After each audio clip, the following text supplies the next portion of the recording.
최근 글로벌 주식시장이 크게 출렁거리면서 가장 큰 원인으로 지목됐던 것이 바로 10년물, 미국의 10년물 국채금리가 급등했다는 겁니다.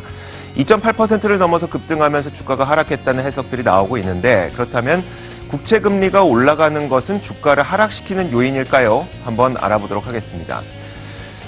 먼저 국채금리가 올라가게 되면 당연히 기업들의 이자 부담이 올라가게 되면서 기업들이 안 좋아지지 않을까라는 논리와 함께 금리의 상승은 기업의 이자가 좋지 못하다. 그리고 기업 실적에 주가에도 좋지 못한 영향이 있을 것이다.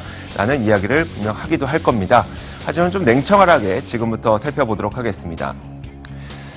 자, 먼저 미국의 국채금리가 올라가고 있다는 것은 최근 움직임을 한번 살펴보면요. 미국의 10년물 국채금리는 2.8%를 넘어서기도 했습니다. 그 말은 사실 이런 겁니다. 미국의 국채에 투자하게 됐을 때 10년 만기가 돌아오게 되면 우리가 원금 플러스 2.8%의 이자를 돌려드릴게요 라고 하는 것이 10년물 국채금리가 2.8%다라는 것이죠. 그러면 이 2.8%라는 숫자는 언제 올라가고 언제 내려가게 될까요? 먼저 국채금리가 오르는 상황은요. 대체로 경기가 개선될 때 요즘에 주식에 투자해도 수익을 벌고 부동산에 투자해도 수익을 버는데 저는 물론 안전하다고는 하지만 굳이 2.8%밖에 주지 않는 미국 국채에 투자하고 싶지 않습니다.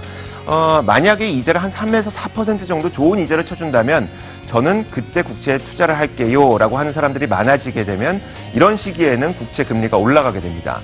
반면에 국채 금리가 내려갈 때는요, 경기가 악화될 때인데요. 요즘에 주식에 투자해도 손해보고 부동산에 투자해도 손해보고 어디에 돈만 넣어놓으면 계속 손해를 봅니다. 저는 안전한 미국 국채가 만약에 2% 이자만 쳐도 저는 국채에 투자하겠습니다 라고 하는 사람들이 많아지게 되면 그런 시기에는 이 국채 금리가 내려가게 됩니다. 그래서 크게 본다면 경기가 개선될 때에는 미국의 국채 금리가 올라가게 되고요.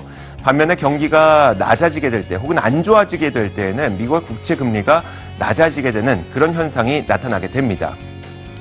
그래서 실제로 최근 들어 이 S&P 500 주가 지수와 미국의 10년물 국채 금리의 움직임을 보면 함께 움직이는 그런 모습을 우리는 관찰할 수가 있습니다. S&P 500 지수가 상승하게 되면서 그 과정에서 미국의 10년물 국채 금리도 함께 올라가게 되는 현상을 확인할 수가 있는데요. 그래서 오늘의 질문인 미국의 국채 금리가 오르면 주가는 하락하는 것인가요에 대한 질문은 사실 아닙니다 라고 대답하는 게 맞습니다.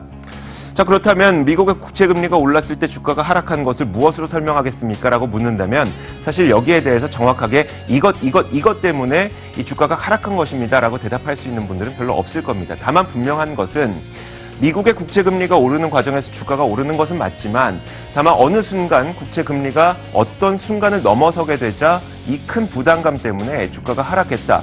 머니 무브가 현상이 일어나게 되면서 주가가 하락할 가능성이 있다. 이렇게 해석이 바뀌었다는 것은 분명합니다. 물론 그 해석이 틀렸다는 것은 아닙니다. 경제라는 것은 워낙 이론과 실제가 달리 나타나기 때문인데요. 그 대표적인 현상이 바로 그린스펀의 수수께끼라고 부르는데 2004년부터 2006년까지 미국이 기준금리를 1%에서 5.25%까지 4.25%포인트를 급격하게 올렸습니다. 그러면 미국의 10년물 국채금리도 기준금리에 따라서 올랐어야 되는데 사실 이 당시에 기준금리는 오르지 않고 옆으로 횡보하는 모습을 보였습니다. 그 이유가 무엇인지 좀 자세하게 들여다보니까 이 과정에서 중국이 미국의 국채를 어마어마하게 사들였다는 겁니다. 여전히 중국은 미국의 가장 큰 손이기도 하죠.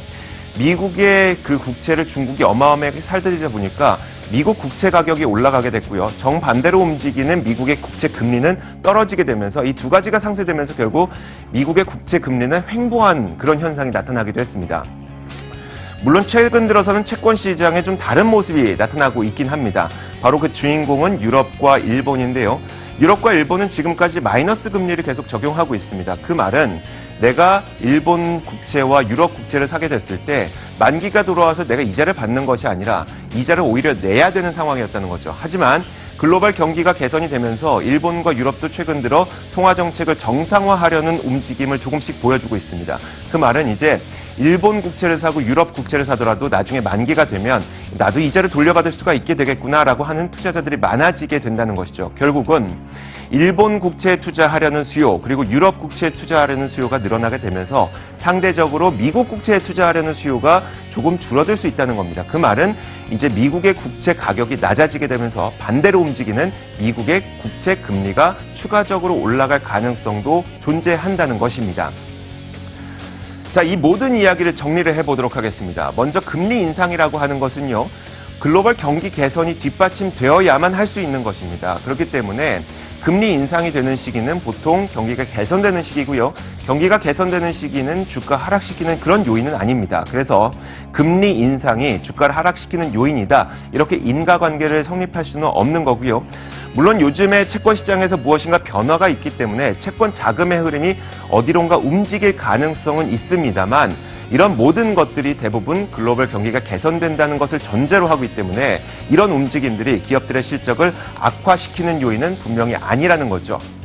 자, 이 정도 정리를 하면 여러분들은 제가 어떤 이야기를 오늘 드리고 싶었던 건지 아마 짐작을 하실 수가 있을 겁니다. 지금까지 시장을 읽는 남자입니다.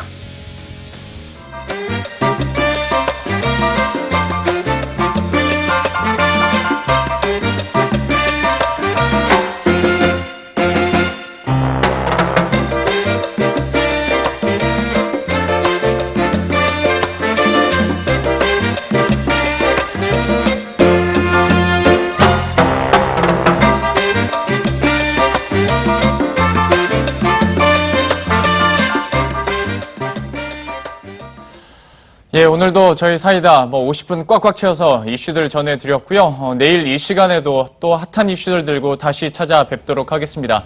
식사 맛있게 하시고요. 내일 뵙겠습니다. 시청해주신 여러분 고맙습니다.